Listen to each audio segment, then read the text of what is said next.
if you're going to build the best execution engine, it's going to have to be centralized. It won't be on-chain. I just don't think that's going to happen. I think it sounds very good and it sounds very promising and helps build a lot of mania inside decentralized tech, but I just don't think it works.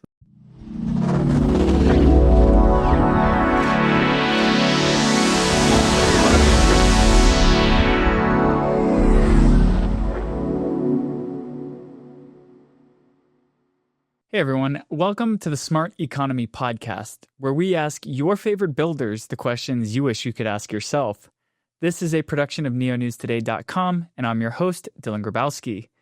In this episode, we're joined by Satraj Bambra, the CEO and co-founder of Rails, a perps trading platform built in the Ink ecosystem, and a managing partner at Round13 Capital. In this conversation, we discuss the early days of mobile app development, building a wallet during the 2017 ICO boom, how the collapse of FTX inspired the Rails platform, why the team is building a hybrid, centralized and decentralized DeFi platform, institutional interest, and so much more. Just a reminder, nothing said on this podcast is a solicitation to buy or sell any tokens, and that the guest or host might hold tokens discussed in any given episode. You can find a disclaimer at neonewstoday.com. And if you enjoyed this episode, please consider rating it and reviewing it on your favorite podcasting platform and sharing with friends and family. Every rate, review, like, and comment and share helps us reach more people and bring you more of your favorite guests. With all that said, I had a really fun time chatting with Satraj, and I hope you enjoy the conversation too.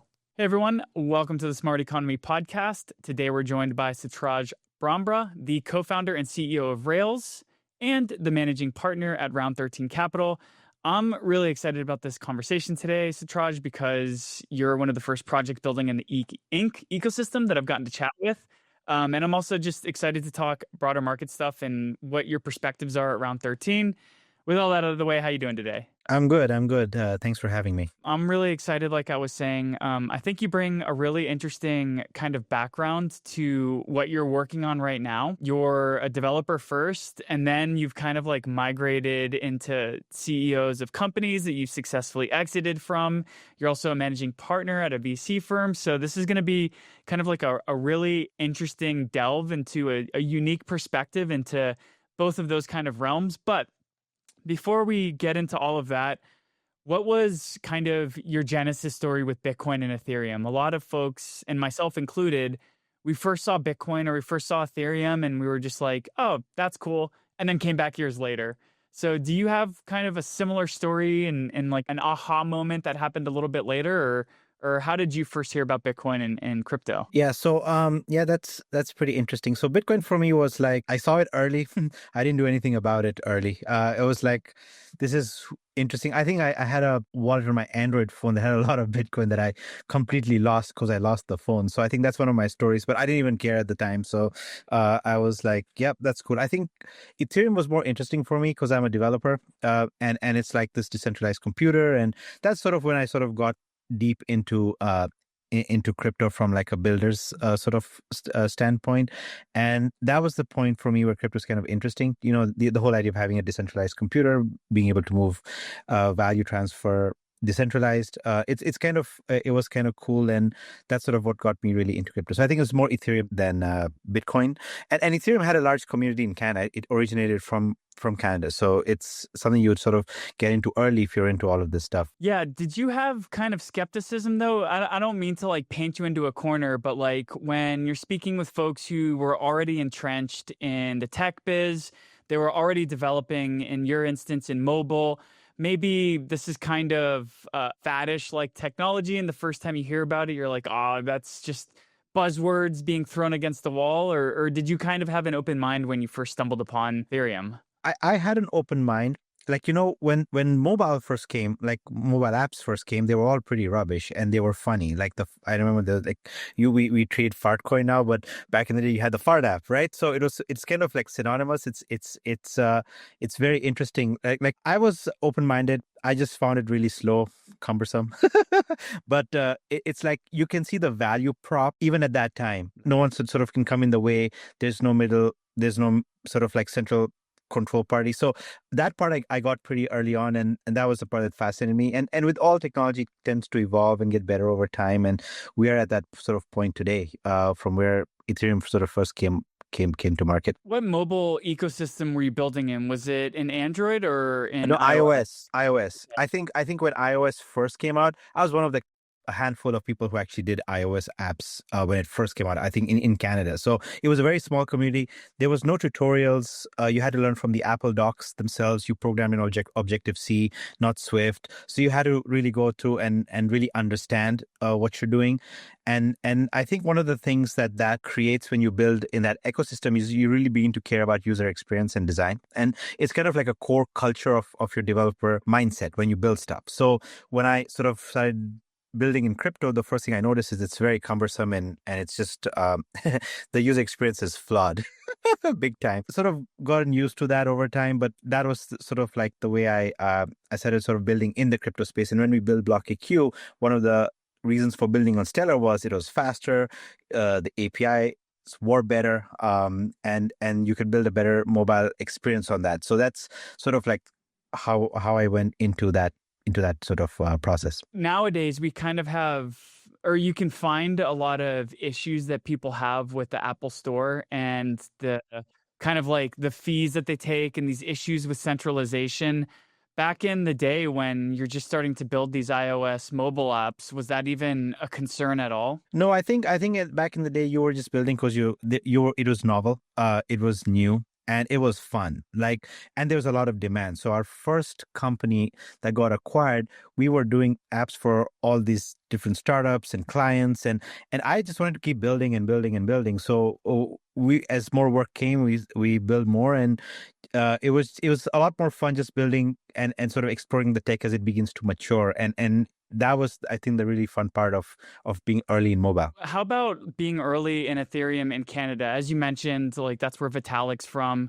I have a lot of friends who were who worked for Shapeshift back when it was a decentralized exchange, centralized DEX, and they're Canadian. They have these like stories and this lore, and they name drop these big names in the blockchain and crypto space, and it's kind of a well-known secret, or not a well-known secret, but there was a lot of roots in Canada for blockchain. And so what part of Canada were you living in? And like, were you going to these meetups? Were you kind of adjacent to the folks who were building in the Ethereum ecosystem in the early days? What was just kind of like the vibe like back then? I live in Toronto. That was a lot of where a lot of the meetups happened, and the company that bought our company was like a software development studio. So crypto, and they used to do all these community events. So part of these community events, you get to meet people who are building in crypto all the time. So I'm not really a meetup guy. I just don't go to conferences, meetups that often. But you got the sort of like the vibe. People be talking about it, and that's sort of how you get to know about it. And that's how you sort of like start building in the space. So then what makes you want to start building a hardware wallet with BlockEQ in 2018? Why did you decide that mobile is not the place where you necessarily want to be building anymore? What was the draw? What was the attraction to building in the crypto space? Yeah, so I think that's pretty interesting. So, you had this massive run up in 2017. And before that, I think what happens is anyone who gets baptized into crypto, doesn't matter who you are some sort of trader. And you come and you start trading and you speculate and you go through that 2017 moment, which was crazy. And everyone's now talking about it. So, like I had learned perps on BitMEX before then. So I've always been, I played poker in school, and I love the idea of, making bets and doing that. So you generally get drawn to the ecosystem. But so there was a whole part where you're building in the space, and there's a whole part where you actually begin to trade in the space, and that's very interesting. That's its own sort of like path. And when you had this big like manic moment in 2017, it's like this is pretty cool. So everyone gets into space. They get in because they want to speculate on stuff because they think it's easy money. It tends to never be easy money because it is on paper, and then you completely get blown out on the other side of it. But at that point, because of this extreme sort of like pressure on the space, you're like, okay, let's build something in the space. And what you build, let's build a wallet, let's build a DEX, and let's build it on mobile because that's sort of our core competency. So started working on BlockEQ. The company was only 8 months old before it was acquired. So it was a very fast company, but we built the DEX on Stellar. It was all native iOS, native Android. We submitted our thing. I had read all these creative descriptions to submit it to the Apple Store so it could get approved. So we were lucky we just got it approved because we had that experience from the past. But it started getting used, and it was pretty cool. And I worked with Stellar to write some of the APIs for iOS as well back in the day. So it was really, really, really. It was actually more a fun exercise than anything else. It's just like how you get sort of deeply curious about the tech, and you're like, let's do something, and then let's pick. So I didn't want to build on Ethereum because of how slow it was, and I picked Stellar for that reason. But when I started getting really heavy into the trading, it was my core thesis behind, like I did the big Solana trade, which was before. So I'm one of the few people that actually got into Solana before SBF had that famous tweet, the sell me all you want and fuck off. So I was in before because I thought the biggest problem at that time was there was just not enough liquidity being driven into smart contract platforms outside Ethereum, and they drove a lot into Solana. And I thought Solana was like on steroids because of that. So it became a trade thesis for me that you want a faster blockchain. It's going to be more user friendly, more easy for developers to integrate over time. So that was the reason why I took the big trade at that moment in time. I kind of want to push back on that a little bit because you could have made the same argument for Stellar or for Qtum or for Neo back in 2017 and 2018 when these were the hyper-fast platforms that people could build on top of.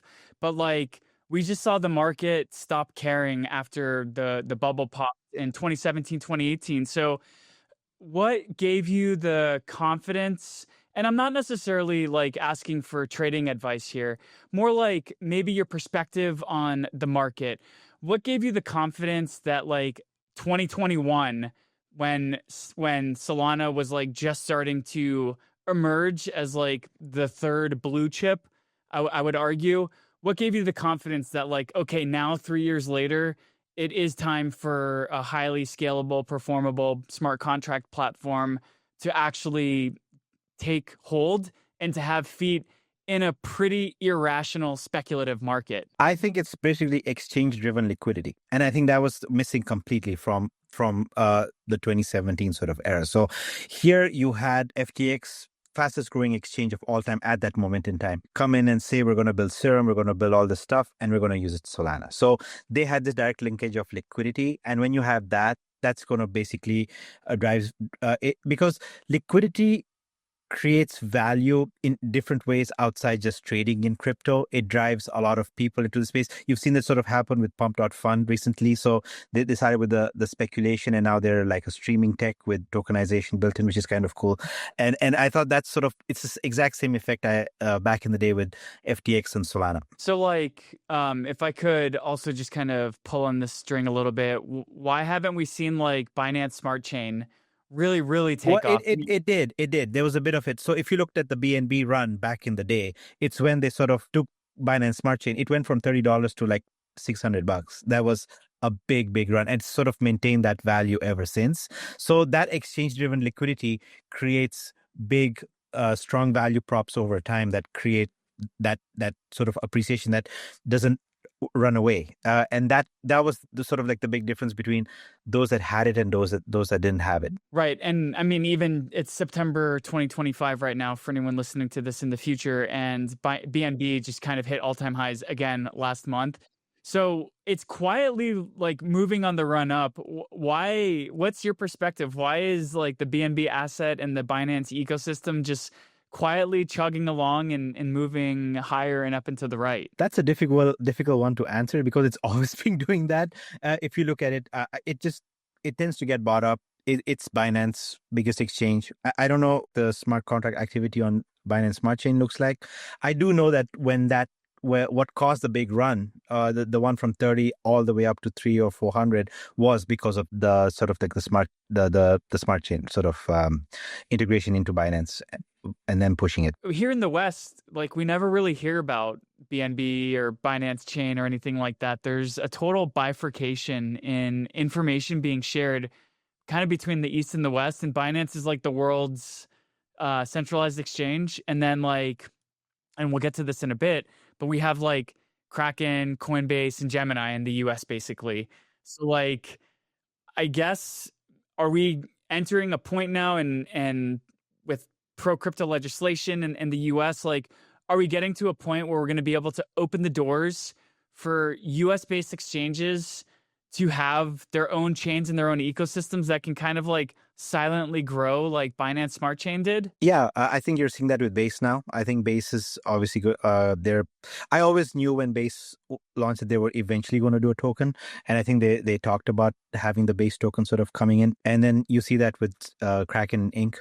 So they have their own layer 2 Coinbase. So yeah, I think that's sort of like part of your framework as an exchange to have these pieces together, and I think one of those is your own L2 with its token. Are we going to be able to, like, is the world going to be able to capture Binance's market share now with the US kind of softening up its hard policy, its hard stances on anti-crypto legislation, anti-crypto regulation? Are we too late to the game in the West to kind of like capture this market, in your opinion? No, I think there's a lot of capture value in the US still left, and I think that's what you're going to be seeing, especially with like pro crypto legislation. So you're also a managing partner at Round13 Capital. What are you and your team interested in? What are you eyeing for investments? What are the types of teams, the types of people you want to invest in? Are you early stage? Just kind of like, what's the thesis? Yeah. So when we launched the fund in 2022, before the interest rates started rising, we basically launched the fund at the peak of the last market, and we're very generalist because crypto is sort of new developing. Putting yourself in a box seemed silly at that point. Still sort of seems a little silly because it's ever changing and it's drastically changing. So we were like, we're just going to look at good deals. One of the things we are different was we had a liquid portion of the fund. That's the portion I manage as a trader, and we've grown that portion very heavily. So it's basically returned the entire fund. So it was around 20% of the fund, and it now covers the entire fund, which is purely liquid stuff we bought in the liquid markets. So that portion has been mostly Bitcoin, Solana, Ethereum. We've had a few altcoins here and there, but that's been happening. On the private side, we haven't actually had any token distributions come to us yet, but we've invested in L1s, we've invested in gaming, we've invested, all over the place. So I guess then you have a deep background in building, in mobile, and then in developing wallets and developing on blockchain. What do you think being a developer first, and then being a founder, and then being a managing partner, what do you think that brings to the table? What are kind of like the strengths that lends to you as you kind of like lead your teams? I think that really lets you sniff out very quickly. So back in the day, you could see what was like forked and it was just speculative value. Really helped sort of with the shorts. So like I don't know if you remember Bitcoin private back in the day, and there's a lot of stuff. So this is like back 2017 sort of thing. So looking at all the code lets you sort of see the crap from the good, and it helped a lot back in the day. And I think that's sort of the mindset we brought to when we sort of make deals. We're looking for innovative tech that can scale. And then the big part is distribution, right? Like there's this cultural distribution value in crypto that doesn't exist in other parts of tech that is very unique to crypto, like how the tokenomics work, how do they get people involved? Because that brings people in. Does it retain people? So that's the other part that you want to look at. I wonder then if there are any negatives, because a lot of my friends in the space who are very developer heavy mindset, one of the things that just comes to mind immediately is like it's very difficult for technical developer oriented folks to kind of like, what's the best way to put it, dumb down what they're trying to say,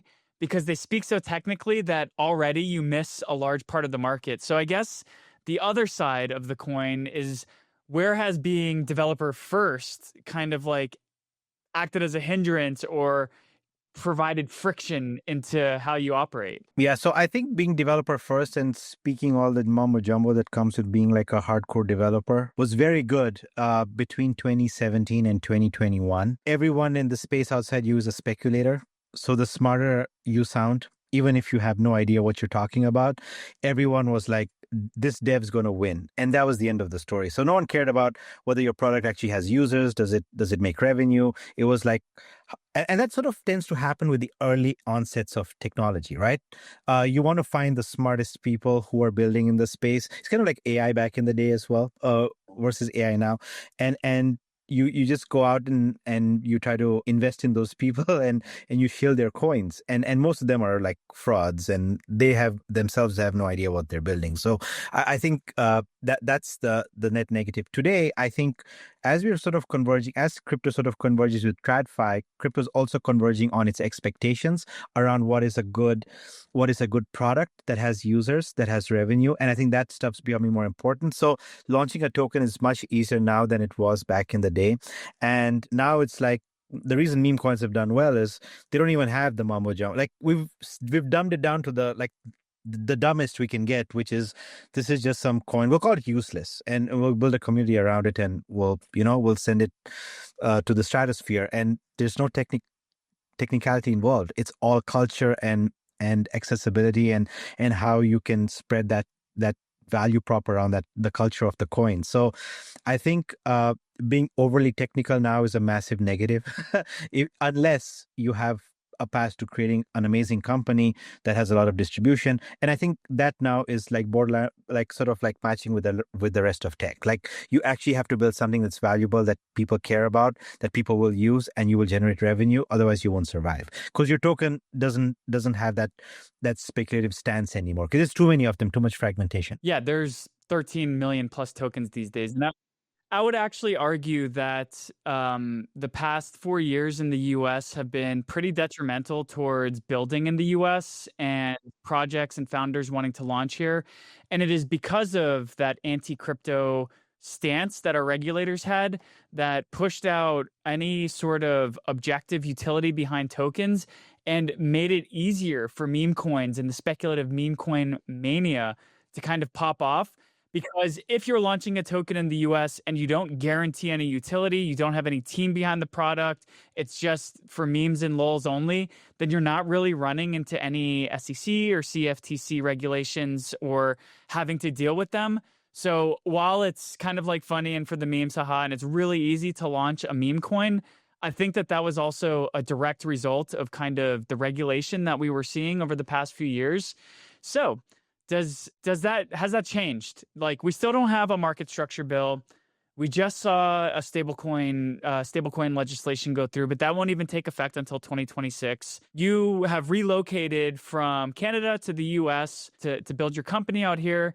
Is this changing on the ground? As a builder, are you feeling the tides change? Are you not necessarily so worried about network tokens or project tokens launching in the US and being scrutinized by our regulators? Like, what are the differences in Q3 2025 versus this time a year and a half ago? So I think the market's a lot more mature now. So I think the benchmark for success is also a lot higher. Like, I think, so the regulatory friendliness is somewhere or form going to work out. I think that there's going to be eventually a bill, there's going to be eventually a framework that people will be able to follow. But what's happened in this time is the market's also exhausted on on speculation. So I think there'll be very little value capture if it's purely speculative. I think the way we've sort of built Rails is around the thesis that crypto is a tech stack, not a philosophy. So that is the way we're thinking about the space. So the reason we're hybrid is we believe that if you're going to build the best execution engine, it's going to have to be centralized. It won't be on-chain. So I'm not a believer that you're going to be able to scale on-chain to that level of performance. I just don't think that's going to happen. I think it sounds very good and it sounds very promising and helps build a lot of mania inside decentralized tech, but I just don't think it works. So similar fashion, I don't think the lack of regulation means no regulation. I think a lot of people are confusing that. As you have the convergence of TradFi into crypto, I don't see a world where you can have two different regulatory philosophies for the way money moves, whether it's on chain or it's off chain. I think you're going to have regulation. You're going to have standards around compliance. Like for us, we are fully KYC, KYB from the get-go. We're licensed. And I think you can't run away from that. So I think these things have little moments where, because the administration is friendly, it seems like it's the long run thing. I don't think that's the case. I think eventually you get back to the middle ground where you have to be regulated, where you can be running a money laundering business on chain. That's quote unquote DeFi, like, you know what I mean? So I think that there's going to be rules that apply to everyone. And I think you can't run away from that. And I think that's the only way crypto sort of meets things. So thinking of it as a tech stack and not a philosophical sort of technological layer is a more safer approach. It's the approach we're taking. And I think it gives you the longevity to sort of keep building as the two spaces are converging. So even back in the day when we were in crypto in like 2017, 2018, we didn't want banks, and we were fighting against the banks, and we didn't want and here we are every day praying from all the TradFi flows to keep the bags up. So you kind of see it's a very different philosophy in 2017, 2018. It's completely different today. So the industries are now converging. I think it's more tech stack than it is a philosophy, and you have to sort of build around that. Yeah, I mean, even not only like, do we want banks launching their own stable coins, and do we want banks like buying and custodying Bitcoin on behalf of their users, but I'm also starting to see EVM land get really excited about like JP Morgan L2, all these L2s. I guess maybe this is a great segue into what Rails is. When was Rails ideated? How did you build your team? And you've already kind of like given some hints and some clues into what Rails is. But along with the ideation of Rails, how you built your team, can you also give like the high level 30-second elevator pitch for what Rails is? Yeah. So Rails is a hybrid perp DEX. It was built from the fallout of FTX. We had a lot of money on FTX, and we wanted to build something that gave you a fast, high execution, good user experience around trading. And what I noticed over time is as decentralized exchanges get more decentralized, they all sort of start centralized, but they get decentralized over time, they get very slow and cumbersome to use. And that's almost guaranteed to happen to everyone that sort of builds a DEX and begins to decentralize it, because, and that's why we wanted to keep so as we keep moving, our scalability sort of goes up, it doesn't go down. And on the decentralized side, if you keep decentralizing, your usability begins to go down. It's not, because everything's much slower. So we wanted to maintain that. The other thing is we obviously didn't want to custody user funds. We wanted to build a system around it. And that's where I think blockchain sort of plays its best role. So you keep all the funds on chain, use cryptography to talk between a central system and an on-chain system that is tamper resistant. So we use Merkle trees for that. And now you have like the best of both worlds sort of converging together. We've been live for about 3 months. We've done 2 billion in volume. So far, it's going pretty well. So that's sort of the thesis behind how we sort of built Rails. Our team's now around 17 people. We've raised around $20 million from a good sort of investor base. Very grateful and lucky to have them. And yeah, so we're building this like a tech company, a lot more than a crypto company. I think a lot of people would be curious. You know, you go on crypto Twitter and everybody's like decentralization maxis, but then they don't really care because they're happy to trade on Hyperliquid, which has like a handful of validators. And it's like, how decentralized is it really? So we have to start getting into, or I, in my team, we've always valued this kind of thought process that decentralization is a scale. It's not black or white, it's gray. It's how far do you want decentralization in certain things, and how far are you willing to be centralized in other areas?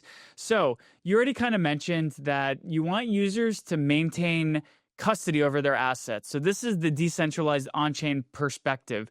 But where did you kind of lean into centralization? What are the processes of Rails that are centralized, will always be centralized? This allows you guys to scale in a way that meets market demand? And where are kind of like the principles where you will always remain like in this decentralized facet for the project?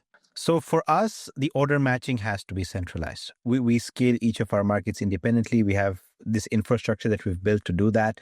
And sort of we maintain that in the long run, we'll only scale up, we'll never scale down. So we don't have to think and worry about being decentralized or eventually decentralizing ourselves so we escape regulatory scrutiny.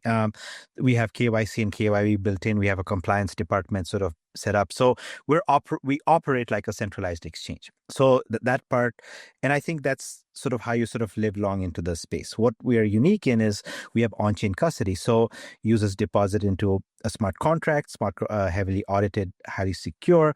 The central system talks to the decentralized system. It uses cryptography to prove that all the transactions are tamper-proof. And the big difference on our side is when you sort of work with the centralized exchange, you deposit, they withdraw. In our case, you deposit, you withdraw. So you're the ones who are, as a user, is in charge of that process. So that part I think is really cool. It's kind of unique to be hybrid at this point in time. So I think with a hybrid solution, you can't be like, we're not gonna be compliant. We're not gonna have KYC because then you're a DEX. So and we're not a DEX. So that's sort of how we're thinking about it. What chain is Rails built on top of, and why did you choose that chain? We have a relationship with Kraken. We at the end of the day, we want it to be on an L2. One of the reasons is it's for readability. It's easier. We post our transactions to Ink every 30 seconds.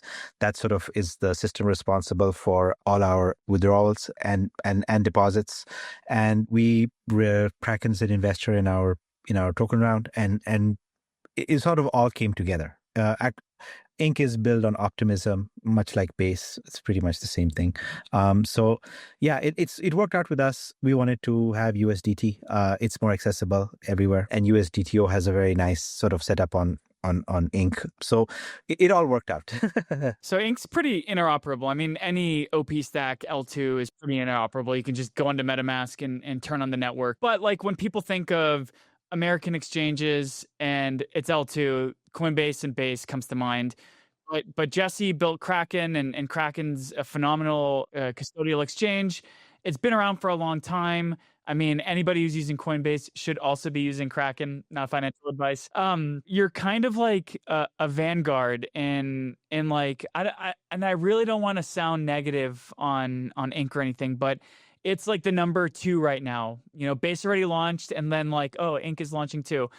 What are the benefits and what are the cons of being kind of like an early fish in a small pond, but also having a relationship with a highly used centralized exchange? Yeah, I think the big benefits is obviously the fact that we work closely with the Ink team. So I love the idea of always being early somewhere rather than being late. I think building on Base now means you are late than almost everyone else. There's a big lineup of people who have sort of built those relationships. I think when you want to build a successful product, you need to have good relationships. You need to be close. You need to be able to work with the team. And I think that's something we have with Kraken and Ink. And I think that's really beneficial for us. And that's the only thing. It's launched after Base, but like I honestly don't see any difference because people come in on board directly when they use Rails. They're coming to use Rails. They're not coming to use Ink. So, and this is like the base layer infrastructure. So they're like, okay, and if they know how to use Base, they'll know how to use Ink. So for us, it's like it doesn't really make a big difference. So you guys have been live now for 3 months. What does growth look like? And perps traders love perps, but spot traders might be a little bit afraid of perps. So are you finding that your current user base is like already OG degen kind of token traders? Or are you also capturing new curious perps users? What has like your user acquisition looked like over the past 3 months? So a lot of it is, yes, we have a good mix of, the degens that come, they want to trade, they want to point farm, they want to be there early, and you have a good mix of those. We ran a very good sort of like testing time. Like we ran for maybe 8 months. We call it Rails Play, where we sort of like had our own liquidity and we got people playing, and we had a lot of usage there. So we sort of translated some of that over here on Rails. But we also have relationships with like traditional players and some new ones who are coming into the space that don't trade crypto, but they trade TradFi, and they're like algo firms and all of that stuff. And I find that being our biggest job is onboarding that sort of new capital into the space. And a lot of them are like very strong on the legal. So they don't want to go outside non-legal, non-regulated places to trade. So I think we have a good sort of value capture on that group of people. Can you help me understand a little bit better, like what the value prop is for a TradFi entity who's crypto curious? Like, why? What is it about, like, as a trading vessel, Perps offers them? I know that you can use it for hedging in certain instances like this, but like, it would seem to me that if a TradFi entity is entering the crypto space, maybe they would just kind of like want to buy and hodl spot. So like, what is it that Perps and this kind of like vehicle offers a new entity that's just starting to explore crypto? Yeah, that's a great question. So there's very few that actually care about holding. A lot of them care about making profit, and they make them in both sides. So one of the beauties about crypto is it's an extremely volatile market, both sides. So it gives you amazing opportunities on the long and as equal opportunities on the short if you know how to play that, and gives you the possibility to play this spread trade. So one of the things I like is you can play Bitcoin dominance very easily by like sort of being long Bitcoin and short like a bunch of alts. You know you can get a beta on Bitcoin going down by shorting alts with a lot more size. So the ability to obviously have leverage, be able to trade both sides of the market, be able to sort of hedge your positions, being able to spread trade is the big thing you can do with Perps that you can do with Spot. And I think that's just a lot more. That's why it's very much for traders. So then are these traders, these TradFi entities, these kind of like crypto curious, are they at all concerned about the tech? Because like, yeah, maybe they just want to make money, but like when you're digging into Rails, you start seeing that there's also like ZK tech that's integrated. So is this something that they're interested in? Do you guys have to sell like the value prop that ZK brings to the ecosystem, or could you share a little bit more? Yeah. So at the end of the day, so this is sort of the order of thinking in which they enter. So first is we're new, liquidity is building. They kind of already know that. Well, are you regulated? That's always the first question. What's your compliance and regulation sort of look like? Are you, do you do KYC, KYB? So if, and we've had a couple of very high profile market makers that will not go out on unregulated platforms. So they just will not, just be from the 2020. So they have the same thesis around the fact that deregulation does not mean no regulation. There's going to be requirements to be regulated, to sort of do compliance. And I think that's sort of what we're beginning to see. So then they're like, well, this is a good place for us to come and trade and build value and gain points and earn tokens. So it lets them enter the game in an interesting way where they can do it in a way that sort of works with their compliance department. And so how have you guys integrated ZK? What are you using it for? In the ecosystem I spend a lot of time in, a lot of like the ZK-ish kind of concerns we have right now are against MEV. So for instance, the NeoX EVM sidechain just integrated anti-MEV resistance or MEV resistance, anti-MEV protocols. So like, how are you guys leveraging ZK? And what do your clients care about? Do they care about privacy? Do they care about speed? And how are your ZK solutions kind of catering to what they care about? So our core infrastructure is built around Merkle trees first, because that's how you actually go and create this tamper-proof mirror of your transactions, sort of like on-chain. So that where we use ZK is really about privacy and proofability. So we want to prove that this is the user that does that. So it's only around the proof layer that we actually care about ZK. It's around on the Merkle tree layer that we create about the tamper resistance. So we don't confuse the two things together. So that's sort of how we've built it. Yeah, and being early builders in the Ink ecosystem, are the blocks or what you're building, are these like composable tools that other projects can also use? Is this open source information? Or are you kind of like putting out into the Ink ecosystem opportunities for other builders to take what you've worked on and add to their projects or iterate on top of it? So we haven't done that yet because we've spent so much time building. It's definitely something that's on our roadmap, but like with all roadmaps, we get busier and busier, and we are adding as many products, value products that sort of like that people want. So we have, for example, we have prop coming soon. That's going to be very interesting because it's really nice trading feature. It's obviously educational. It's for people that don't have as much capital. They want to take a shot. They get to learn how to trade, and if they win, we give them a funded account on Rails itself. So that's sort of coming in play. We have integrations that are a bit outside Ink as well, like with different chains. We're talking to large TradFi players that want to integrate perps into their apps. They have millions of users, and how does that work with us? And we're new, we're regulated. So these are different types of opportunities that we're working on, and we want to add this. But like I said, we always come from the point that we're a tech startup. We're not in that formation a crypto startup. Right. So if you go to the Rails Twitter page, you kind of see like this weekly update for trading competition that's going on. And you also mentioned that you had your own like pre-launch trading competition, or maybe beta testing group, whatever you want to call it. How have you noticed the kind of community response that were in the alpha beta testing pools? And now that you're into week 11, I think it is, of the trading competition, how has the transition been from testnet tokens, testnet activity, to now you're almost into 3 whole months of trading competitions? What are some of like the lessons you've gleaned, some insights you've taken?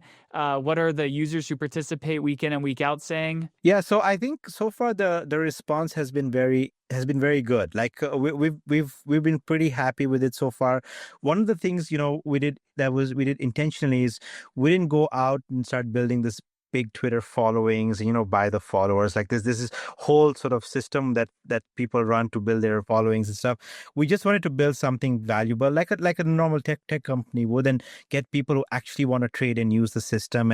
And we've been able to translate that, and that's why our volumes have been consistently rising, because people are using it, they're liking it, and we get a lot of feedback. Like on our Discord channel is pretty active, and we get a lot of feedback. We act on that feedback. We add features in. We have had situations where like there's chain congestion, so we've had to deal with that. That's very new from when we were doing our testnet stuff, and we have to get all the blocks rolling, which is another proof case that our on-chain custody works very well, because when there's no blocks thing, nothing works at the time. So we've had to educate users that it has nothing to do with the centralized mechanism. Your funds are on-chain, they're safe. It's just that there's block congestion. So you end up with the with those systems as well. And it's been good learning. We're early. We want to build our liquidity. So having market makers on board, we do not market make at all on the system. That's one of the other things that DEXs tend to do. They have their vaults where they market make with those, and we don't. We can be that. It's part of, like, when we got our SEMA license, it's a big no-no. So this is the type of thing. So building organic liquidity is much harder. Going through those mechanisms. Obviously, we've been a little bit illiquid in the beginning. Liquidity slowly beginning to build up, so we're beginning to notice. One of the interesting things is when the competition first started, you had like your top by P&L was maybe a couple $100 a week was the person number one, and now it's consistently like 20K, 30K. So there's that big run of people actually making money on the platform that we've seen. Like, your winners are getting bigger, they're getting more consistent. So that's kind of nice to see. Yeah. So forgive my ignorance if I'm not understanding necessarily the underpinnings of how Perps operates, but is the order book, are you guys managing an order book? What processes are on chain? If I'm correct in my assumptions, Perps trading isn't necessarily like ensuring that there's the underlying spot asset.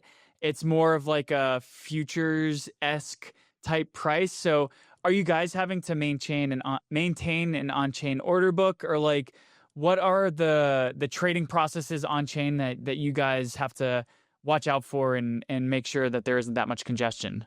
So for us, the only thing on chain is people's money. So the only thing that is their deposits and withdrawals are all on chain. So it's they're the ones responsible for those. What we do is we roll up our all our transactions every 30 seconds and post them on chain. And that's and then we prove the user, so they're responsible for taking their funds from the smart contract. That's sort of how it works. Everything else is centralized. The matching, the index price that maintains that the order book sort of tack on. We don't market makes. We have external market makers, a few of them on the system already, so they're market making all the time. That's sort of how it's segregated. So the on-chain stuff is only for user funds. The market makers, were these relationships that were kind of built through the Kraken ecosystem, or did you have to go out and kind of like build your own relationships yourself? Oh, we build this relationship ourselves. So part of me being a trader in the space and sort of running the largest liquid fund in Canada is I tend to work with these people on the OTC side. So those relationships, something we've sort of gotten and had them convert to Rails. Cool. So what's the community input process like for the tokens? If you go to the platform, you see like blue chip OGs like Bitcoin, ETH, Sol, XRP, but then you also have like Hype, Fartcoin, and Pump. So how do you guys choose which tokens to list? Is it based off of community sentiment? Is it just kind of like your own trader intuition? Yeah, so I think the first four were like this is the big four in volume on the institutional side. So would list those, and the rest were like we just did votes. We were like, what do you guys want to trade in? And then this is where we got like Hype, but Hype is it's a revenue-based token with a lot of usage. So I think it's one of the better products in the space. It may be extractive in its initial thing, but I think now with the streaming, with the revenue generation, with the buybacks, it's a pretty interesting mechanism. And that's also reflected in its price right now and the way it's performing. So Hyperliquid as well. Big demand to trade that, and same with Fartcoin. Those are all like demand-based tokens. We actually had on the pod a product that kind of like watches market sentiment for new coins and stuff like that. And the day I interviewed them was the day after Fartcoin launched, and they were like, "Yeah, the community's really talking about this. It's picking up Twitter sentiment." And I thought, "There's no way that this is going to take off." And here we are, like 7 months later, and still talking about Fartcoin. Absolutely hilarious. Crazy. But I don't think that's going to be the case forever. So it's just a moment in time sort of thing. Right. Okay. Kind of like zooming out and wrapping up. You mentioned prop earlier. What are some other things on your roadmap that you're excited to roll out to the community, or that your team is particularly excited in building? So outside prop we're very excited about. It's coming out in like a month, I think. So it's going to be launching soon. I think the other one is our cross-platform sort of move. So we're going to be integrating other chains, not just L2s, but other chains. And I think the other one is going to be the institutional vaults that we're working on. So because we can't market make with those vaults, how do we create this mechanism for professional market making firms to come in, use those funds, trade on the system, provide a yield back to vault users? So we're now in those sort of those sort of mechanisms sort of coming into play at Rails. What's like the criteria or the thought process for which chains to add support for? I mean, pretty obvious today that it's like Ethereum and Solana are like the two killer chains you have to support, because that's where a lot of token trading is happening. Probably other EVMs like Base. But like, what's the thought process like for you and your team internally when you're exploring which chains to add support for? I think one of the things that there's a lot of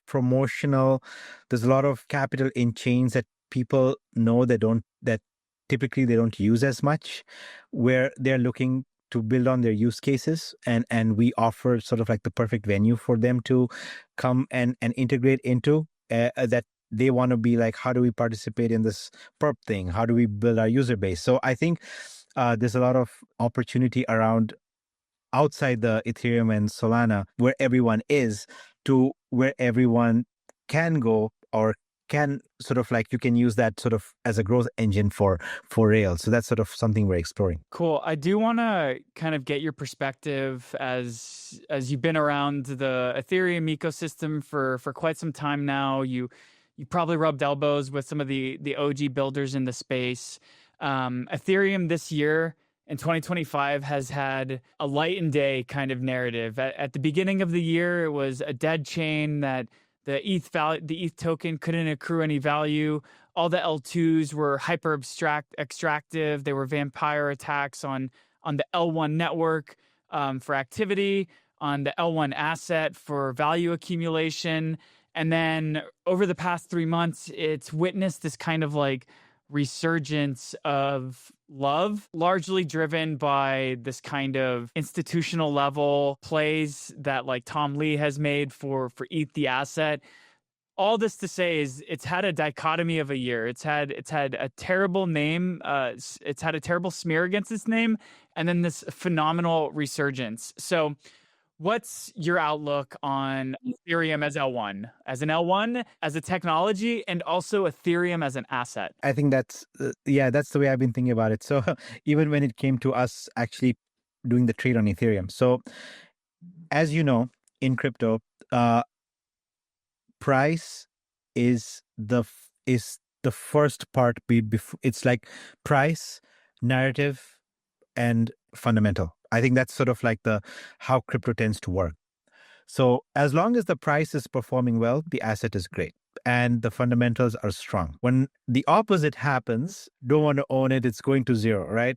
So I think I don't think anything has changed technically on Ethereum. It's still the same thing as it was at the beginning of the year. I just don't see anything there. What you've had is a couple of big buyers come in and say, we're going to make this asset great again. And we're going to pump a bunch of money and buy it up. And that's the only difference between now and then. And obviously that creates nice momentum trade. So everyone comes in, everyone's making money, they're feeling great about it. As soon as Ethereum's eventually done and it sells off, it gets exactly back to where it was in the beginning of the year. So I think that's the only thing. And you know what? It's really just a momentum trade more than anything else. I don't think fundamentally it's gotten any better. I think it's all about where the capital is, right? So as long as the capital is with Ethereum, it's a great asset. When the capital leaves, it's no longer a great asset. So I think this is how it's as simple and clean. You can make it very complicated by adding all this like new things that it's going to do this, it's going to scale, but I don't think any of that changes. It's purely a momentum trade right now, and it's driven only by the digital asset treasuries. Okay, so let's take DATs out of the question and let's look at, from a technical perspective, the development roadmap for Ethereum. Is this an underlying architecture, an underlying infrastructure that we will be using as crypto becomes more and more mainstream over the next 5 to 10 years? I don't think so. What's without putting a name into your mouth or making you say any name in particular, is the kind of like mainstream blockchain that all these banks, all these TradFi guys, the world has onboarded onto, is it already live or being built today, or have we still not seen it see the light of day? What is Paradigm and Stripe building? That sort of answers your question right there. So I think that it's a strong momentum speculatory move right now. I think it's all going to course correct over the next year. At some point, we are definitely in the last stages of this bull market. We're not in the early stages. I feel maybe have one or two more leg up movements before it all sort of unwinds. So I'm not very bullish going into 2026. I think we tend to revert back. And I think that if you have like Stripe and Paradigm building a brand new blockchain for payments, for movement of money, it is very bearish for Ethereum in the long run. So I think that the answer is it a public blockchain? Maybe a faster one, maybe Solana, maybe not. Is it going to be an L2? Maybe not. Or is it going to be something someone else hasn't built that's being built right now? Probably. I'm willing to put my flag into the ground today on September 16th and say that I think the final piece of speculative action that moves this market forward, that will inevitably mark the top of this cycle, is the Bitcoin Strategic Reserve being put to vote in U.S. Congress, and Congress not moving on that at all. And when that fails, I think that's the pin that goes into the balloon that deflates us and sends us into the next kind of deflationary or market valuation downturn cycle. Crypto is a super secular asset class as all asset classes are. So I'm willing to go on and say that. I think you're right. What's the timing on that? Like, so I think this is a couple of things happening. Also, there's the ETFs coming in November. If anything, I would go and say that you probably peak out before November, by November, before December, something like that. I think yes, we're definitely at the late. So we all agree we're on the late stages of this cycle. So because we've already had, I think the bottom was in 2022 when Bitcoin bottoms. That was. Since then, we've basically been going up. So, and we've been going up in negative territory when interest rates have been high and stuff. So when everything we get into the cut cycle, I don't think that means. I think it sets up for a big correction before that sort of begins to get priced in. The other thing that I'm looking at on the trading perspective is who wins New York. So if Zoran wins New York, are we actually signaling a momentum shift from capitalism to socialism in the West? Like, is that sort of scaling up? That means your regulatory hammers are going to come in really heavily on crypto because you just almost so that maybe that's the tide shift that's going to be happening. So I'll be watching for that. But yes, I think I agree with you. I think at some point we're definitely in our final beat here. Yeah, I mean, and just politics in general is like pendulum. You swing to the left, you swing to the right. We saw in the West, particularly in North America, the big swing to the right last year, and eventually things just kind of swing back to the left. We can't control markets. We can't control politics. So I guess maybe the last piece of good advice I can solicit from you is if we do kind of start going into the downturn for 2026, 2027, are you excited to build in a bear market? Yeah, I think, and that's why, I go back to the fact that for us, crypto is a tech stack. It's not a philosophy. So we keep building. Bear markets are great for traders as well. They're not good for holders, but they're great for traders. And you have a lot of people getting ready to learning how to short for the first time, coming in, getting blown up, shorting bear markets. It's not a easy up and down. It's like, and then it's like that. So I've seen a lot of people get blown out completely shorting bear markets, which is kind of funny because that's what you're supposed to do. but you get this crazy, bear markets have really brutal bull swings in them. So it's very interesting, but at the end of the day, this is all volatility in one way or the other. So you get people excited to sort of trade those conditions. And I think what doesn't change across the board is the things are just going to get more volatile over time. And I think that just creates more trading opportunities. And perps are great for those. Right. This is crypto. Volatility is an inherent part of this asset class. And as Hunter S. Thompson said, buy the ticket, take the ride. That's right. Awesome, Satraj. Well, this has been a fantastic conversation. If anybody's interested in you or in using Rails, what's the best way they can reach out to you or get in contact with the project? Yeah, so we are Rails XYZ on X, and I'm Satbam on X, so you can just reach out to me there. Awesome. Well, thank you so much for your time today. This was a pleasure. Thank you. Cheers. Thank you for tuning in to the Smart Economy podcast. To stay in the loop with all of our latest episodes, head over to www.smarteconomypodcast.com. And don't forget to subscribe to our YouTube channel for all of our video content. If you enjoyed today's discussion, please consider showing your support by liking, commenting, and reviewing this episode on your favorite podcasting platform. Your feedback helps us reach more listeners and bring even better content your way. We'd also love to hear from you. So please drop a comment on Spotify or YouTube to share what topics you'd like us to cover or who you'd like to see as our next guest. And if someone you know might make a great guest, then please reach out. We're always on the hunt for fresh voices and new perspectives. And for our NEO token holders out there, please consider voting for NEO News Today as your council representative. We've proudly been serving the NEO ecosystem since 2017, and will continue to do so by putting portions of our council rewards directly back into ecosystem growth initiatives. So, once again, thank you so much for tuning in to the Smart Economy podcast, and we look forward to catching you next time.